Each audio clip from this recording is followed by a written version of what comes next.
Mesdames et messieurs, bonjour. Les défenseurs des droits de l'homme en Russie à l'honneur au Parlement européen. Ils viennent de recevoir le prix Sakharov. Depuis l'entrée en vigueur du traité de Lisbonne, c'est le Belge Herman Van Rompuy qui préside le Conseil. Mais est-ce pour autant la fin des présidences tournantes? Réponse dans cette édition.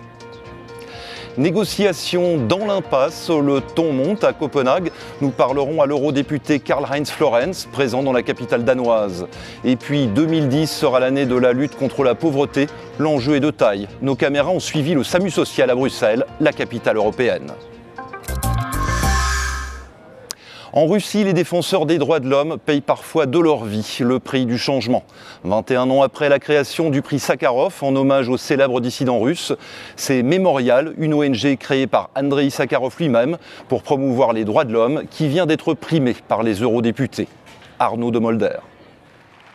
Sous un tonnerre d'applaudissements, cette cérémonie récompense officiellement ces défenseurs de la démocratie. Oleg Orlov, Lyudmila Alexeyeva et Sergei Kovalev sont les lauréats du prix Sakharov 2009. C'est en leur nom que l'ONG russe Memorial a remporté ce prix consacré à la liberté de penser. Nous sommes très heureux et nous sommes très reconnaissants d'avoir reçu ce prix, car c'est une aide pour les organismes qui luttent pour la défense des droits de l'homme. En Russie et dans certains pays du Caucase, les actes de violence envers les journalistes et les opposants politiques sont souvent la règle. En juillet 2009, Natalia Estemirova, membre de Memorial, a payé de sa vie sa lutte pour les droits de l'homme.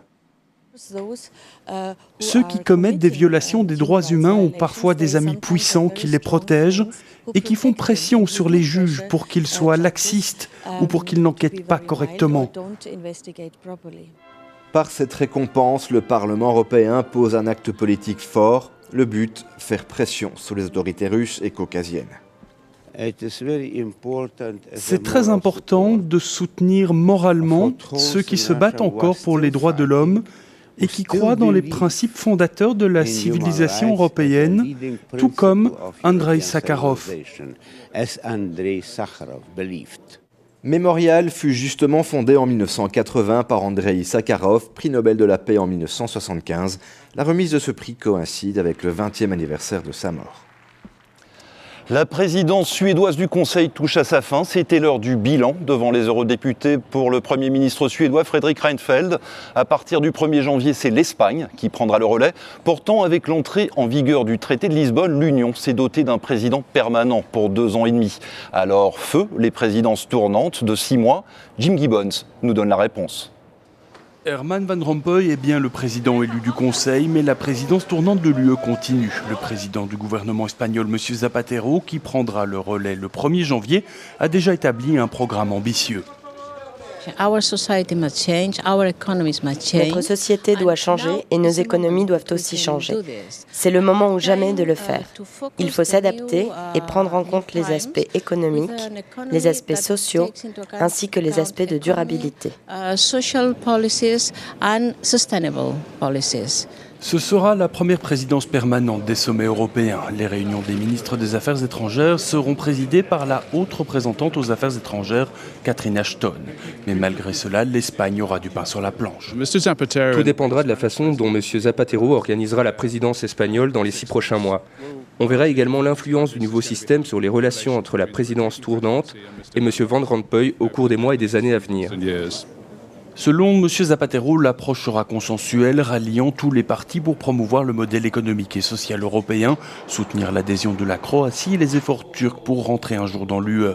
Mais la nouvelle structure en place fait de nombreux sceptiques. Van Rompuy va prendre toutes les décisions importantes alors qu'il n'a pas été élu démocratiquement, tandis que les gouvernements élus démocratiquement vont s'occuper des questions secondaires que ce nouveau président de l'Union européenne n'aura pas eu le temps de gérer à notre place. M. Zapatero présentera son programme au Parlement européen lors de la session plénière de janvier. À Copenhague, les négociations sur le climat semblent dans l'impasse. Le représentant des îles de Tuvalu a même comparé le sommet au Titanic. Mon collègue Mark Rogerson s'est entretenu avec l'eurodéputé Karl-Heinz Florenz, membre de la délégation du Parlement à Copenhague. Karl-Heinz Florenz, merci beaucoup de nous rejoindre par téléphone de Copenhague. Les négociations semblent être au ralenti ces derniers jours. Y a-t-il des signes d'accélération ? Oui, en effet. Les choses se sont déroulées plutôt lentement les premiers jours. C'était davantage les techniciens sur le terrain qui préparaient des résolutions pour les chefs d'État. Mais à présent, il semblerait que le courant passe entre tous les groupes, les pays et les continents. C'est plutôt bon signe. Les choses évoluent, le processus suit son cours et je pense qu'on est sur la bonne voie.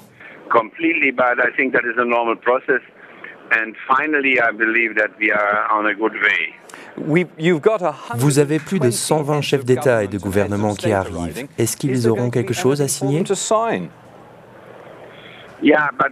Ce que je peux dire, c'est que j'ai participé à de nombreuses conférences de ce genre au cours des 20 dernières années et je n'ai jamais vu autant de chefs d'État se réunir. Cela montre qu'ils comprennent l'importance d'arriver à un accord. Cet accord est aussi crucial pour l'Europe, et ce, à deux niveaux. D'un côté, il y a le changement climatique et l'environnement, et de l'autre, la politique industrielle. Si nous n'arrivons pas à un accord international, nos industries vont souffrir énormément, car il y aura de gros problèmes de concurrence. Donc, nous devons résoudre ces problèmes. Je pense que d'ici 24 heures, les chefs d'État et de gouvernement vont nous montrer dans quelle direction aller.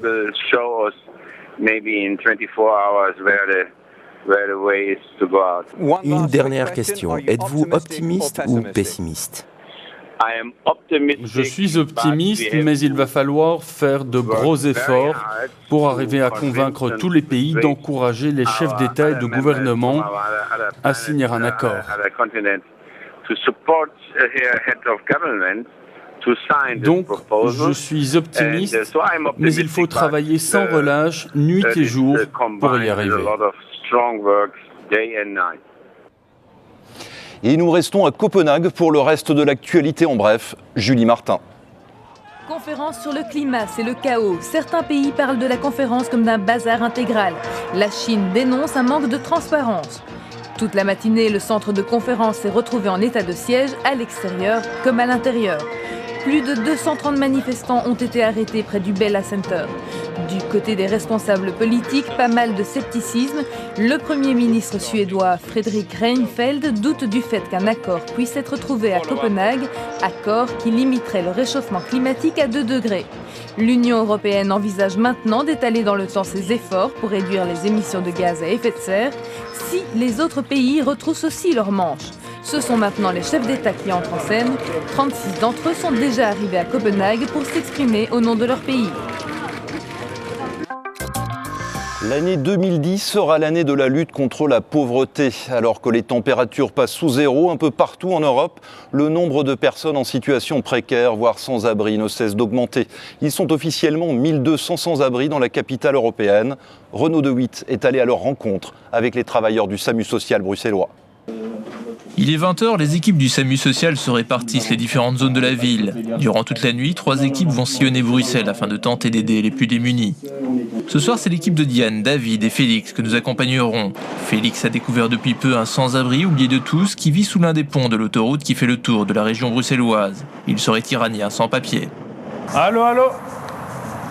On dirait qu'il n'est pas là. Ce monsieur vit là depuis plus ou moins 3 ans, je pense. C'est sous le pont de l'autoroute, on est en plein Bruxelles en 2009, en plein Europe.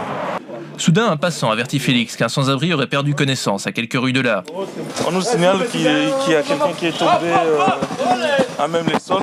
Allô, ça va?